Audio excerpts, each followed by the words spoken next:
Hey, what's up nerds? I am your host, SmokeyBloons, and this is King of the Hill.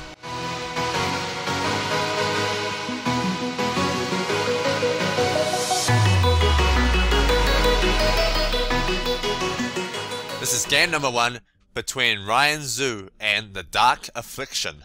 Ryan Zhu with 344 wins, 200 losses, and the Dark Affliction with 1,131 wins, 406 losses. So very, very impressive win-to-loss ratio by the Dark Affliction. His name's pretty long. I'm going to call him probably just Dark, or either Dark or Dark Affliction.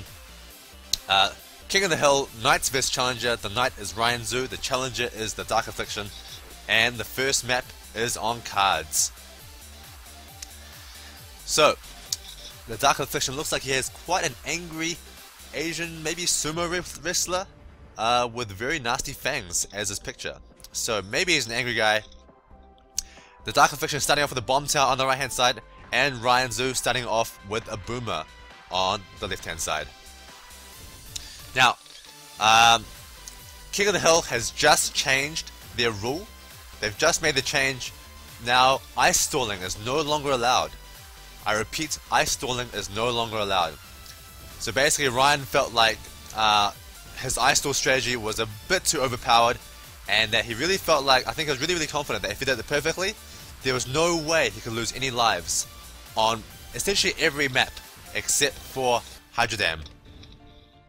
And so because of this, oh, did I just see a blue balloon go through? Okay, never mind, that was just a problem with the graphics. Usually you don't see people leak balloons this early on, especially with this bomb tower and boomerang combination. But yeah, now ice stalling is no longer allowed because, oh! No, never mind, the Dark Affliction did lose 2 lives. He just lost 2 lives somehow. I didn't see how that happened, but, well, I don't know. Now he's down 2 lives. So now round 4, both of them getting their boomers up for, in case they do a pink rush. They both do a pink rush versus each other. I think both sides lose lives. Ryan definitely loses 4 lives, loses 6 lives. So now the Dark Affliction is in the lead. So basically the rationale before banning ice stalling was that if you saw those games versus the Prime 19 and Cerulean, it looked like there was basically no way, like it would have been very, very difficult for these guys to do any strategies that could counteract the ice stall. It was just too easy to go no lives lost. And so for that reason, Ryan Zhu banned ice stalling. It really made his opponent like really mad. And he doesn't really want to make his opponents really mad because he wants people, of course, to take part in King of the Hill. And a lot of people were getting mad at the fact that ice stalling was allowed, and they didn't want to take part if ice stalling was still allowed. So therefore, Ryan took ice stalling out of the game. And this means that you'll see a lot more action-packed games. It probably means that in maps like this, which are much smaller, going no lives lost is not that important, because it should be quite possible to kill your opponent before round 38. Here Ryan Zhu is going for Black Rush. Can it hurt the Dark Affliction? It looks like some balloons are definitely getting through. Meanwhile, the Dark Affliction is also going for a Black Rush versus Ryan. And it seems like we keep seeing... Oh, Ryan Zhu is losing a lot of lives. Oh, he should have set his boomer on last. I don't know why he's sitting on first. Now he's getting a second boomer. I think you usually do need a second boomerang to help with those blacks. But holy cow, Ryan is down so many lives. He's down to only 47 lives now, so he is getting his mortar up ASAP because he does not want to lose any more lives. Maybe a quick Rigo Yellow Rush might end it right here. But no, I think Ryan has a mortar up to enough of a defense that a quick Yellow Rush shouldn't be able to hurt Ryan. But man, I keep seeing balloons go through on the Dark Affliction side, but he doesn't lose lives. So there's probably a problem with the graphics. So here's a big Yellow Rush, and it does cause some balloons to get through. Ryan down to only 32 lives, 28 lives. Wow. The Dark Affliction is so far ahead. He just has to do one more big rush, I think, and he'll kill Ryan off. And I think with his experience, he should be able to finish this game off very comfortably. These blacks might even get through and get Ryan to lose even more lives. I think I see some more balloons going through. 24 lives, 22, 21, 20 lives. Damn. I think Dark Affliction should just go for a big Rainbow Rush and finish off the game here, because it's going to be very hard to defend a Rainbow Rush and save those last 20 lives. No, he's going for a pink camo rush instead to try finish those lives off, but usually Ryan has his mortars in a good enough spot that he can handle these camo pinks. The Dark Vision meanwhile is getting up his defense for the regrow Rainbow Rush. He's sending some more camo pinks. So I'm a bit surprised by this attack because he should have seen that Ryan did not lose lives to camo pinks in the previous round. Now, oh man, down to 20 lives. Round 14. So it looks like neither side is sending a Rainbow Rush. Looks like both sides feel like they are very good at defending Rainbow Rushes, which they probably are. But I still feel like with only 20 lives left, the Dark Fisher... Oh! So Ryan is going for a Ceramic and Rainbow Rush. Dark Fisher quickly sells his bomb to get 40, but tons of ceramics getting through. This might be it for the Dark Fisher. And that's GG! Ryan with an amazing comeback on round 15. The Ceramic and Rainbow Rush gets a Dark Affliction. He tried to rack fast and get that 4-2 bomb tower up, but he just couldn't get it there in time. And he just wasn't very prepared for that round 15 Ceramic Rush, I felt. I don't think his 2 ricochets, 1 boomer and a bomb tower was enough, so it was the right decision to sell everything and get a 4-2 bomb tower. But you know, when you upgrade towers, there's that slight lag and that slight delay before those towers start firing. And so that was a great rush by Ryan, and just not quite the fast enough response by the Dark Affliction. And Ryan, with a comeback miracle, I think, in game number 1 here, taking the first win. Let's go to game 2. We're here in game number 2. The Dark Affliction has chosen Temple as a second map. So another very small map. Temple is very similar to cards in many ways. One of the best ways to measure how similar or different tracks are from each other is just to find the length of the track. And I think the length of the track for Temple and cards are very similar. So that makes them very similar maps. Because the length of the track is the most important in deducing how much sort of time you have between rounds, as well as how much time you have to pop the balloons. So let's see if the Dark Affliction can show some cool strategies on this map, because he's chosen it, he should think he has quite a strong advantage on this map. And now, what strategies are both these players going to go for? Both of them not putting down any towers yet. This could mean that they're going for a farm strategy. And Ryan Zhu going for a farm, and the Dark Affliction also going for a farm, although in the 2 opposite corners of the map. So both of them going for what looks like identical strategies so far. The bomb, sorry, not the bomb, the farm and the boomerang. And both of them getting the farm up to a quick 1-0 upgrade. So very interesting that both these guys think that farms are the best strategy for Temple. And now that ice stalling is out of the game, it might be that farm strategies are coming back with a resurgence. Now both of them have their bomb towers up, so they're both going boomerang bomb tower with the farm economy. Both of them not sending any balloons for economy, just relying solely on farm economy.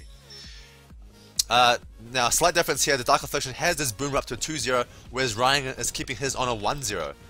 Not a big difference, but basically because they're not sending any balloons, then the economy is exactly identical.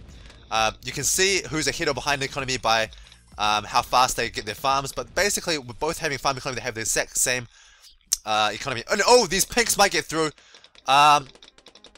Would that pink get through? It looks like these balloons are getting through, so it seems like there's definitely a bit of a lag on either Ryan's side or the Dark Affliction side, where we often see balloons getting through, but really in reality they're not. Trust me guys, they're not getting through.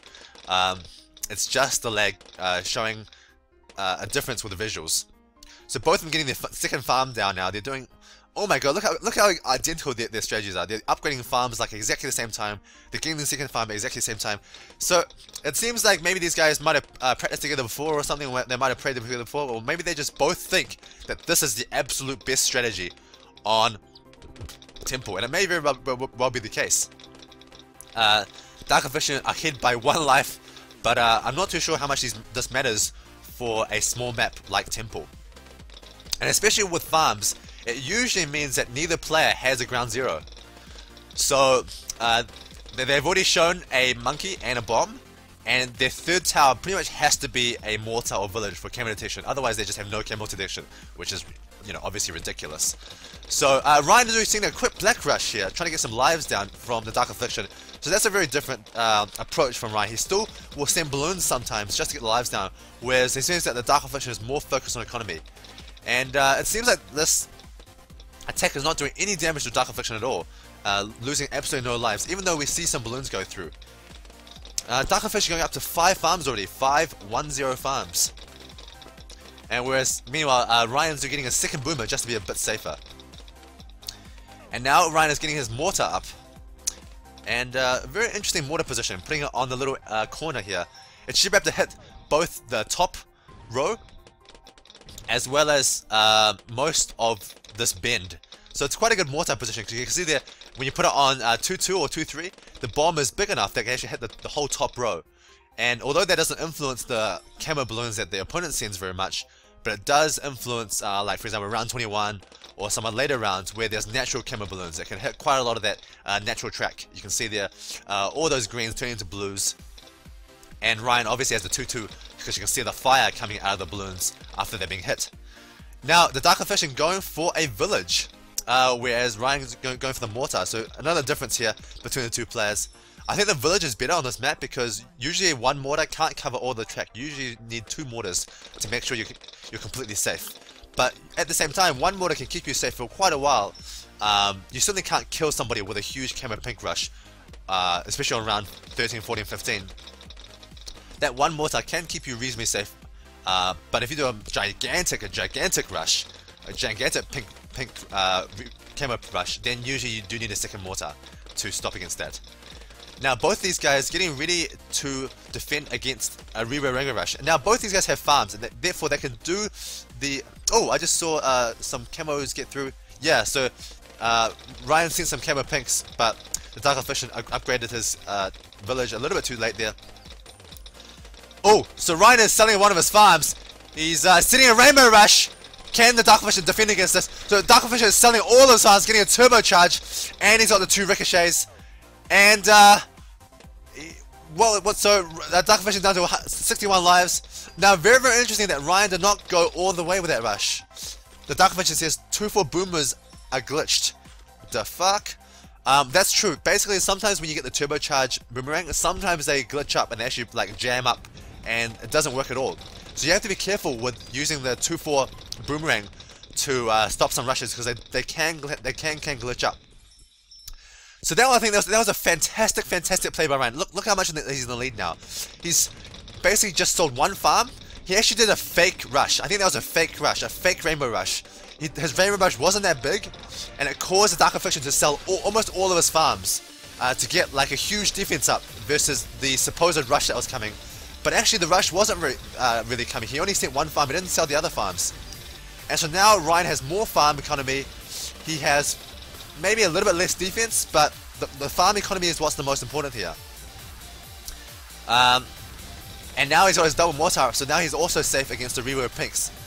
So Ryan is ahead in so many ways. He's ahead in economy, he's ahead in lives, and he's a little bit behind the defense, but I think anytime he wants, he can transfer that economy into a solid defense, especially for round 18 Moabs. So you can see now he's getting his Moab defense up, trying to get those Moab maulers. And I think, yeah, Ryan is just in a really commanding position to take this game down as well. Dark Affliction down to 61 lives. And while Ryan is still on 147. So it looks like with this Moab defense, it looks like Ryan had to sell one of his farms to get that Moab defense up in time. Really interesting, and that actually equalizes the economy on both sides. Ryan's still, of course, with those 3-2-0 farms, still quite a bit ahead. But the Dark Affliction still only on that 1 farm with 2-0 and the rest of them on 1-0. So I feel like the Dark Affliction is kind of pressured to do a big rush to try kill Ryan, because the longer the game goes, the more economy Ryan's going to have relative to the Dark Affliction, which means that he'll just get more and more ahead. Okay, round 20 is when you can send some big rushes. Will either side send any rushes? Okay, so Dark Affliction is going for a massive BFB and Moab rush. He sold all his farms. Ryan Zhu is choosing to defend this rather than counter rush. But it looks like his defense is nowhere near enough. He sold all his farms for the defense, but no, it's not enough. And Ryan loses the game. Dark Affliction takes the game. GG. Dark Official, what a great comeback with that round 20 rush. Ryan just did not defend that adequately at all. He was so slow to sell the farms and get it proper defense up. He eventually popped that Moab, but man, it was like already through to the end of the track when he defended it. So I felt like Ryan did not at all respond to that rush, and that might be due to his inexperience using farms. I think maybe he was used to using ice stalling, and he's only just started recently using farms because of that rule change. And so he's not as adept with defending some rushes with the farm economy. Whereas the Dark Official, it looks like he's played a lot more games, so he should be a lot more knowledgeable about using farms. He knew that a round 20 rush is very, very hard to stop, and it certainly was. So, yeah, Ryan Zhu had so many ways to defend that. He could have gone, I think he could have gone for the counter rush and just gone for like quick Moabs. But having said that, the Dark Affliction also sent BFBs and Moabs. So once that first Moab comes out, you can't actually counter rush because your Moab will always be slower than your opponent's, right? So you have to counter rush with Ceramics, and I'm not too sure if Ceramics could have got through the Dark Affliction's defense. So I guess Ryan Zhu actually just had to defend that properly, and he couldn't defend it, just being way too slow with that selling those farms. So anyway, that was game number 2, 1-1 all. The series is tied. Let's go to game 3. We're here in game number 3. Ryan Zhu has chosen Hydro Dam as the third map. I know that Hydro Dam is usually quite a favorite of Ryan's, although in the past he was doing Ice Storm on this map. So now that he can't do Ice Storm, I'm really curious to see how he's going to handle Hydro Dam. Both these guys tied up 1-1, and also at the same time I'm obviously very, very curious to see the Dark Affliction strategy. I feel like the Hydro Dam is just so far from being solved. There's so many different strategies out there, and it's just really, really interesting to see which strategies eventually come out on top. And this is what King of the Hill is great at. It pits the best players versus the best players, and now we get to see who has a superior strategy for Hydro Dam. So Ryan Zhu again starting with that Boomer in his favorite spot, whereas the Dark Affliction is showing a bomb tower on the right hand side. So it looks like Ryan Zhu is going to get his Boomer up to a 0-3 and then a 1-3, very, very similar to how he did it with the Ice Stall. But I guess he just has to adjust his strategy a little bit. Instead of being able to Ice Stall in round 8, he has to do some other strategies for round 8. So there it is, the 0-3 Boomer, and the Dark Affliction still has not shown any other towers. Okay, so the Dark Affliction going for the reasonably standard Dartling Gun and Bomb Tower combination on Hydro Dam. This is basically, I would say, probably the most popular strategy on Hydro Dam right now. Bomb Tower plus Dartling Gun. And I'm not, like sPedo even uses this strategy. So it's a very, very good strategy, and a lot of top players. I mean, Dark Affliction, without a doubt, is definitely a very, very top player. And what's this? Ryan Zhu going for a farm? So Ryan Zhu has now just completely, given up Ice Store and just changed it for farm economy in every single map. Wow. So let's just see how Ryan uses farms on Hydro Dam.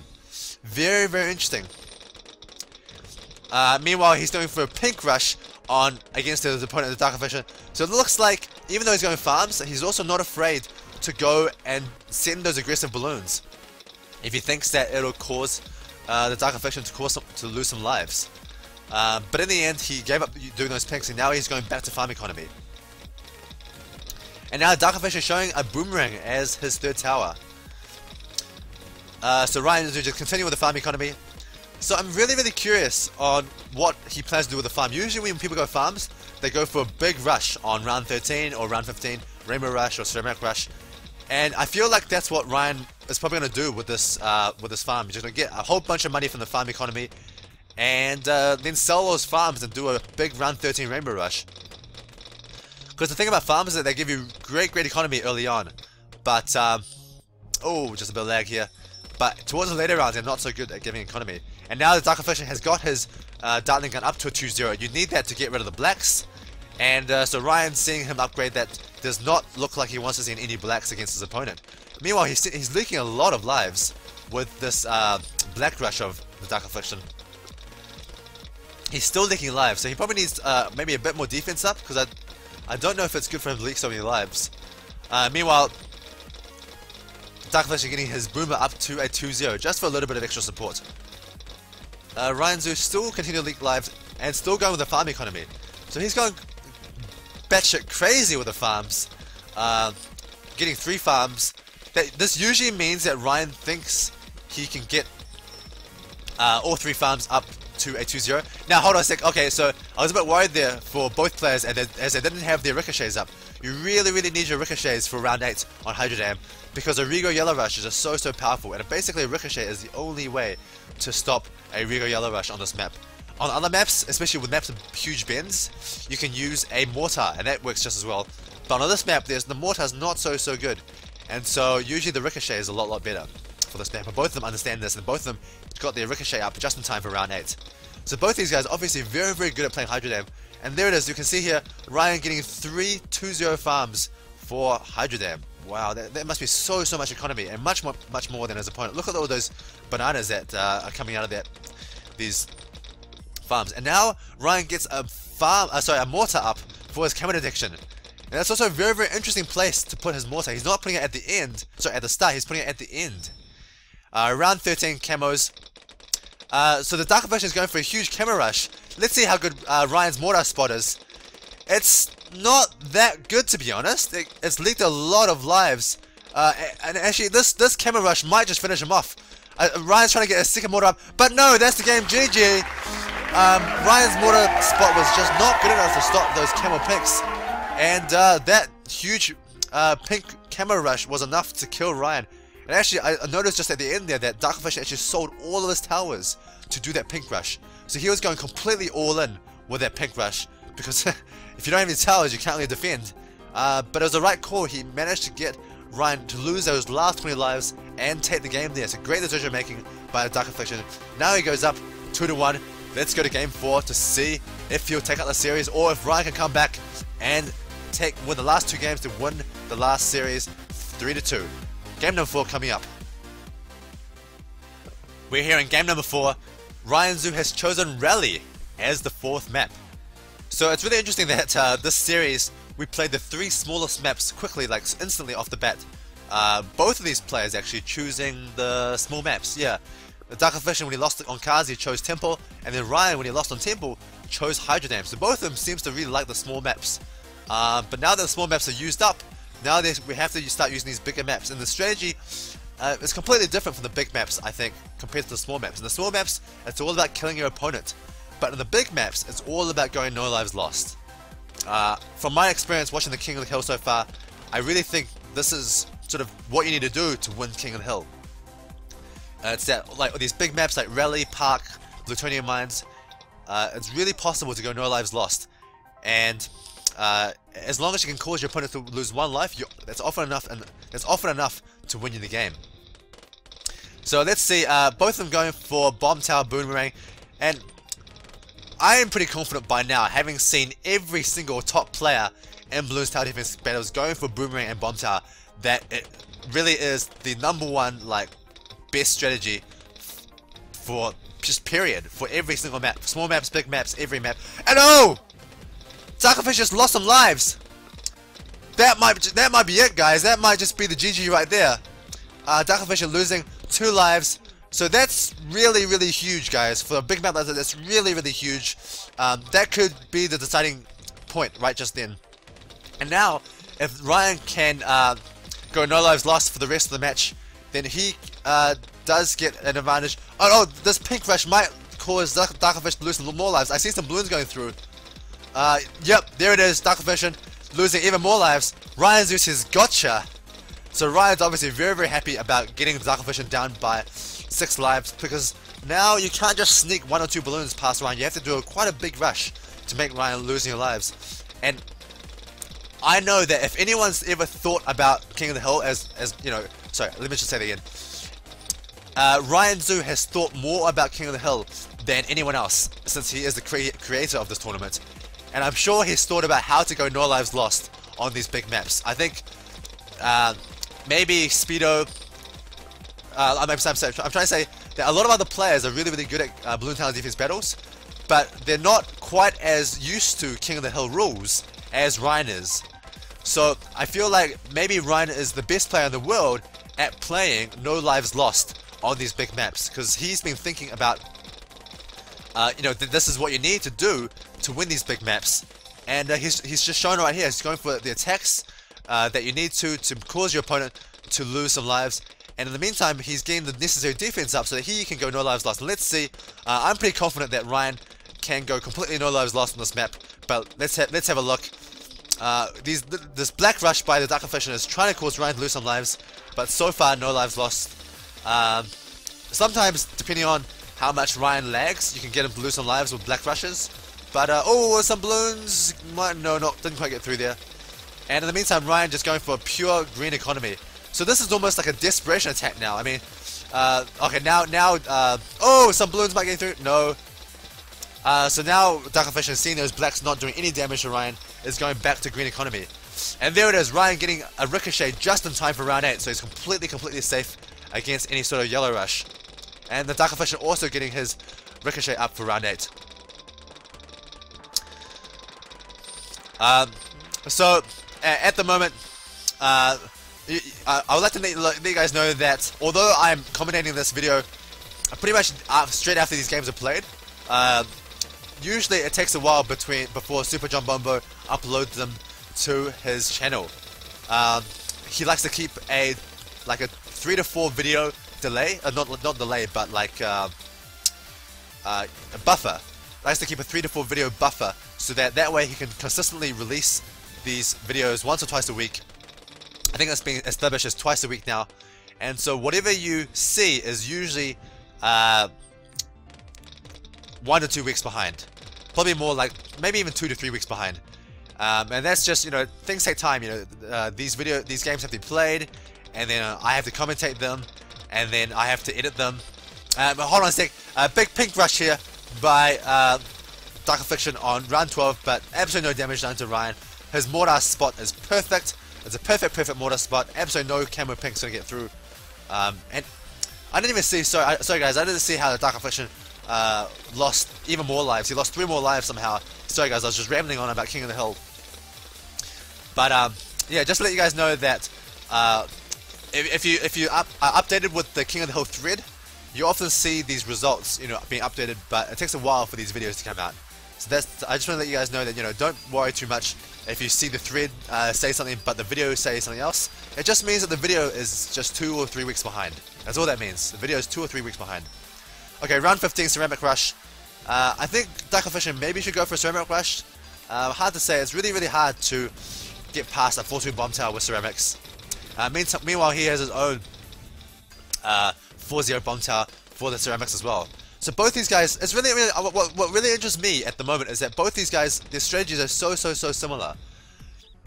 I don't know if it's because they've just discussed strategy before and like they just like obviously if you discuss strategy, then you very quickly sort of agree that one strategy is best and therefore you both use the same strategy, or if actually, you know, this is just really the best strategy in Bloons TD Defense Battle so far. I'm not too sure. I would like to see what strategy sPedo uses for King of the Hill, and I really hope that some of the Noblemen that, because I know Crazy Aliens is a Nobleman right now, and I'd like to see him play some games versus sPedo and record them so that I can commentate them and let you guys see them. It'd be great to see some games of sPedo, and I think you guys want to see games of sPedo as well, because he's just a fantastic player, and just amazingly somehow he's just miles above everyone else. I don't know how, but he's just played so many more games, he has so much more experience, and his strategies are just so much more refined. You know, he just has these his timings down to the T, and it's so impressive. Okay, round 18's here. Is anybody gonna send a Moab? The Dark Afition has 1 Moab up for his Moab defense, Moab Mauler, and he's sending 1 Moab versus Ryan. This is forcing Ryan to get his Moab Maulers up. He's sending 2 Moabs now, and so now Ryan is getting 3 Moab Maulers. Some balloons might get past here. Oh my god! No, not quite. Ryan getting that second 3-0 bomb tower up to help out. It helps out a lot actually. And now, yeah, that was a great defense by Ryan, and I think that was basically it. That was the Dark Afition's that was basically his one chance, because now he's just so far behind in money. It's going to be really hard for him to do a big rush on round 20 or round 22. He just doesn't have the money because he used it all up in those 2 Moabs. So I feel like Darkofficial should have gone for one big rush. Maybe even like selling all of his towers. I'm not too sure, maybe that's a bit too big. But at the same time, it's kind of hard, you know, there's two ways you can go about it. You can either sell all your towers and do a big rush, hoping to kill your opponent, or you can do like a smaller rush like that, hoping that your opponent loses 1 or 2 lives, or in this case, more than 9 lives, and thus that puts the Darkofficial in the lead. But because he still has his towers, he can keep surviving into the late game and just win with that lives advantage. But that 2 Moab rush just wasn't enough versus Ryan's defense. And I actually saw a pink almost get through there, but Ryan quickly gets his second mortar up. So now with the 2 mortars, he is definitely 100% safe versus any sort of camera rush that the Darkofficial can do. Okay, this natural Moab should definitely not do anything versus both guys. Both guys have very solid defenses up. 3 Moabs is usually all you need. Both these guys showing that the Moab Maulers and the 4-2 Bomb Towers is a great defense versus any sort of Moab combination. In fact, versus any sort of combination. Basically, the 4-2 Bomb Tower and the 2-4 Bomb Tower, or 2-3, sorry, Moab Maulers are just a great combination for any sort of balloons your opponent can send. They can't send Moabs, they can't send ceramics, they can't send rainbow rushes. This defense just stops everything. And it's actually quite a cheap defense as well. It doesn't cost too much to get these 5 or 6 towers down. And Ryan getting even more bomb towers up, getting ready to upgrade maybe to another Moab Mauler. And yeah, just Ryan, I don't think he's going to show any aggression. He's just definitely going to just try to win by getting to round 38. And it really is up to Darkofficial to do a huge attack to win this game. I'm pretty sure both these guys have ground zeros as their last tower. But both of them, of course, hiding it, not showing it to us. Because why do you need to show your tower to your opponent if you're not going to use it? So both these guys just saving their ground zero, hidden in the background, and only pulling it out if they need to. And of course, if either side does a huge BFB or Oh My God rush, then I think we will see a ground zero from both these guys to defend it. A lot of people have been saying that ground zero is quite overpowered, and I agree, it's definitely overpowered, but it's not. The thing is, you have to think about the alternative. You have to think about what would happen if we disallow ground zero. And basically it ends up being a PC battle. It ends up being that you can send these Oh My Gods, you can send these, Moabs and BFBs on round, maybe 25 to 30 or 35, 30 to 35, and it's really laggy, guys. Without ground zero, it's really laggy. And it really does become a battle of the computers if you don't have ground zero. So for that reason alone, I think it's enough to justify keeping ground zeros in there. Just because we want this to be a game of skill as much as possible, and not a game of whoever has the best computer wins. And secondly, I think Ryan just doesn't want to. I think he wants to keep the competition as pure as possible. And what I mean by that is that he wants to minimize the number of rules that are in this game. He wants to let the players use all the towers and all the strategies that they have available to them in quick battles. And so he told me that he was already very in so much pain banning ice stalling, because he feels like it just he doesn't want to ban any strategies that you can use in quick battles. But in the end, the pressure of people not wanting ice stalling and not wanting to see ice stalling, plus the fact that ice stalling created very boring games, meant that in the end Ryan made a decision to ban it. And I think that was a good decision, because it really was quite obvious from his games versus Cerulean and the Prime 19 that ice stalling was really hard to beat. Okay, so back into this game, guys. The Darkofficial has so many Moab Maulers. 1, 2, 3, 4, 5, 6, 7, 8, 9 Moab Maulers and 3 4-2 Bomb Towers. Plus he has 3 mortars. Oh my gosh. So his defense is really solid. Just so solid. Ryan Zhu has much less defense. But I wouldn't say his defense is any less solid. I mean, none of the balloons have gotten through. He's still on 150 lives. So if anything, I would say the Darkofficial is over defending. But again, better to be safe than sorry. And now Ryan Zhu is just getting a bit more defense up, getting a couple more bomb towers for this BFB, which is pretty hard to break. Look at it. So hard to break. It's like like the big mama of Moabs. Obviously, the big papa is oh my god. So, Darkfish is playing completely safe with his 3 mortars, and okay. So Ryan Zhu showing the ground zero. This round 31 is really hard because these camo picks are actually like faster than your regular camo picks. They're like maybe twice as fast as your regular camo picks. And Ryan is trying to do something with his mortar here. I'm not too sure.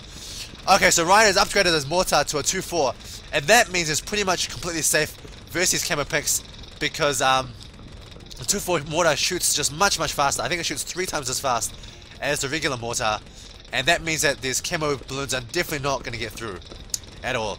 And also this 2-4 mortar means you can use the special ability to pause all the balloons on the map for maybe, I think it's like 2 to 3 seconds, or maybe even 3 to 5 seconds, and that's a great ability as well. It's kind of like a mini ground zero. If ground zero was ever banned from this game, then I think a lot of people were using that mortar ability a lot to try to get, basically pause the balloons for that 3 to 5 seconds. And what you can do is you can actually do the ability, then sell and then rebuy the mortar up to 2-4, and just keep doing that forever. And you can actually basically pause the balloons on the map pretty much forever, depending on how fast you can click this buy and sell. And so that's kind of like almost like a ground zero in itself, but just much less damage. Oh, so the Darkfish is going for the Oh my god rush now.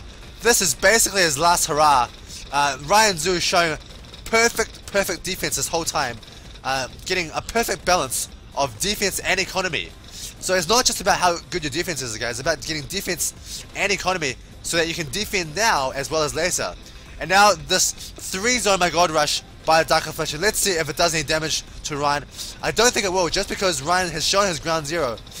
And with the ground zeros, it's going to be so hard to use Oh my god to cause any damage. And here, okay, so here we go. Ryan starting off with his quote-unquote infinite ground zeros.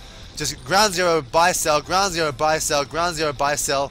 And look at this. These Oh my gods are doing absolutely nothing. Just getting completely obliterated by these ground zeros. Boom. Ground zero is so good in the late game, especially when you have enough money economy wise to support infinite ground zeros.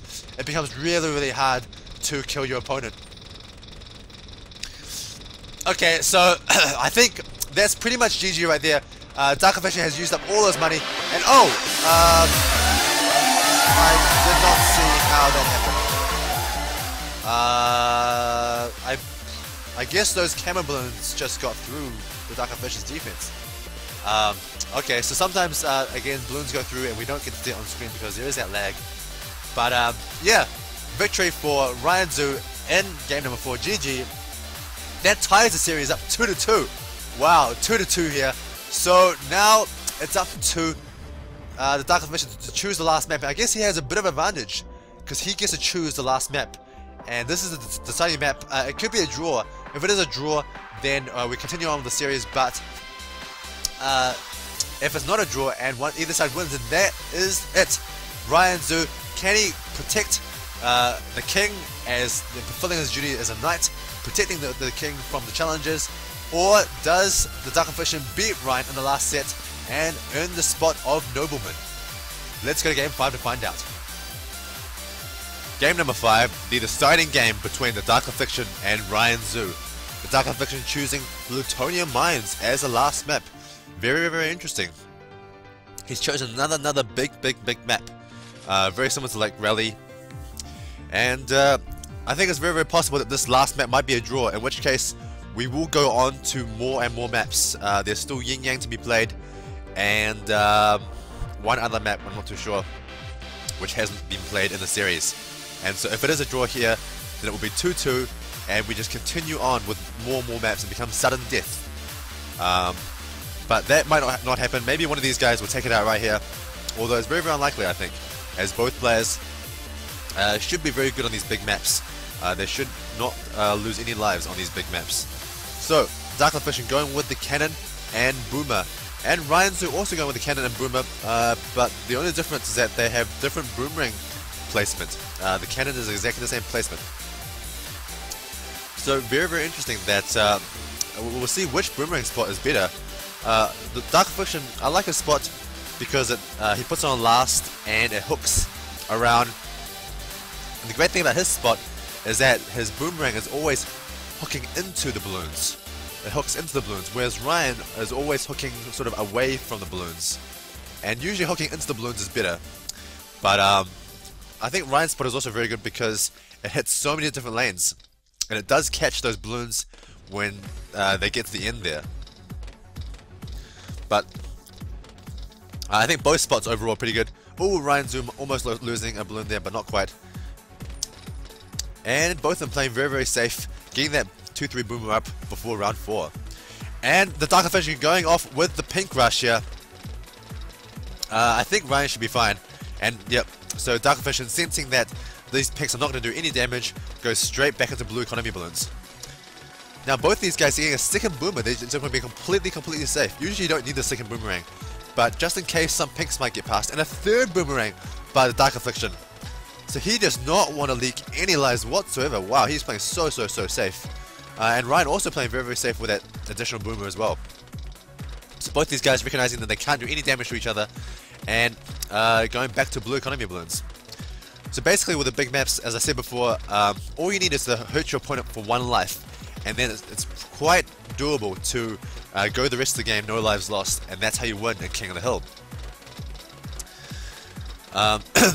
And that's what's great about King of the Hill is this lives thing, because without it, then every game becomes a draw on round 38. Or we have these super late game PC battles, which is also not very fun for the players or for the viewers. And oh, a little pink rush here by the Dark Efficient, but it does absolutely nothing to Ryan. And oh, I didn't even realize that somehow, at some time, the Dark Efficient got a third 0-0 boomer up. Now both these guys on round 6 going for a black rush. Ryan getting his boomer up to a 2-0, whereas Dark Efficient is choosing to go with more 0-0 boomers. And oh, some of these balloons might get past Ryan's defense. So far none have got past, but here comes some black balloons. Oh, so these black balloons are very, very dangerous for Ryan. There's some balloons getting through. I see a balloon getting through. That's it. Ryan loses so many lives. Down to 100 and what the on earth? He's losing so many lives. How did he lose so many lives there? Ryan Zhu says, what the F? He just lost so many lives there. He lost like, wow. He lost he lost 31 lives from those black balloons. That's ridiculous. So I don't know if that was lag or if that was just maybe that's just what happens when you do a black rush versus someone on plutonium mines. Now around 8, Dark Efficient being very, very safe with that ricochet. Ryan still has not got his ricochet yet. I think he should get that in case Dark Efficient goes for a regular yellow rush.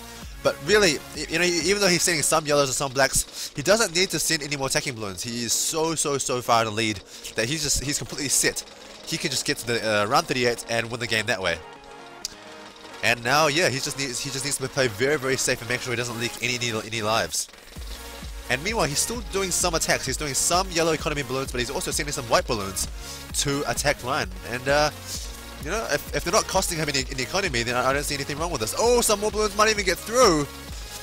Oh, that last red balloon just getting caught by that ricochet. So no lives lost by Ryan, but he is in a world of hurt right now. I honestly don't see how he can come back here. Dark Efficient has shown that he knows how to play very, very safe. Getting 3 0-0 boomers up for that round 6. So it looks like the Dark Efficient may be, you know, very, very practiced for King of the Hill. Especially for this particular map, knowing exactly how much defense he needs for round 6 so that he doesn't lose any lives to those black balloons. Whereas Ryan, still not quite as, obviously not quite as secure with his defense. Almost, I would say, disappointing by Ryan. Ryan saying the rounds stalled by itself. Unhappy face. So what he's saying there is that sometimes the rounds, even though the balloons have all been killed, the round still hasn't, the next round still doesn't start. That's the bit of a glitch in the game, really. Usually the round is supposed to start immediately after all the balloons have been killed, but okay, so Ryan going for a camera rush here, trying to hurt his opponents. Meanwhile, the Dark Efficient also going for a camera rush, and Ryan does not get his village up, so he's going to lose even more lives. Oh my gosh, Ryan down to 89 lives. This is terrible for Ryan. And meanwhile, he's just continuing to try to go for this pink rush. But it looks like this mortar spot is just too good, and none of these pink balloons are getting through. And now Darkfish with the second mortar up is going to be completely safe versus any sort of camera rush. Ryan, I honestly just don't know what he's going to do here.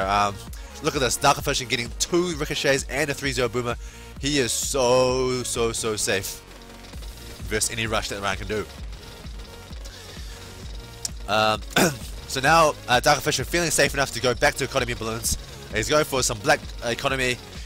There's really not too much difference between black economy and pink economy. Pink economy is a little bit better, but black economy is just fine as well. And I really think Darkfish has taken this out, guys. I think he's going to become a nobleman. I think he's going to become the second nobleman in King of the Hill. Currently, the current one nobleman is Crazy Aliens, defeating Anacondaz. And the Darkfish, I think he's going to take it out here. He's going to become a second nobleman. I almost feel like saying congratulations to him already. So now he's sending ceramics. I don't know if he needs to send this rush because he's already so far ahead. So Ryan getting this defense up with the bomb tower. Oh, this defense might not be enough. The balloons are getting through. Ryan's losing so many lives, and that's GG. The Darkfish defeating Ryan, getting him down to 0 lives from 150. Pretty unheard of on a big map like Plutonium Mines. But yeah, I guess it's because Ryan was just sending so much, using so much of his money to send attacking balloons to try to get Darkfish down in lives. But whatever attack he sent, it completely did not hurt Darkfish at all because this defense was just too good. And without any money left, Ryan just couldn't get that defense up versus those Rego Ceramics. So congratulations to the Darkfish. He wins this series 3-2, and he becomes the second nobleman in Bloons Tower Defense Battles King of the Hill history. Congratulations to you. Now you can go and face sPedo for that king spot and try to take the throne from sPedo, but sPedo is definitely a very tough opponent. And so good luck to you. Thanks for watching, guys. See you next time.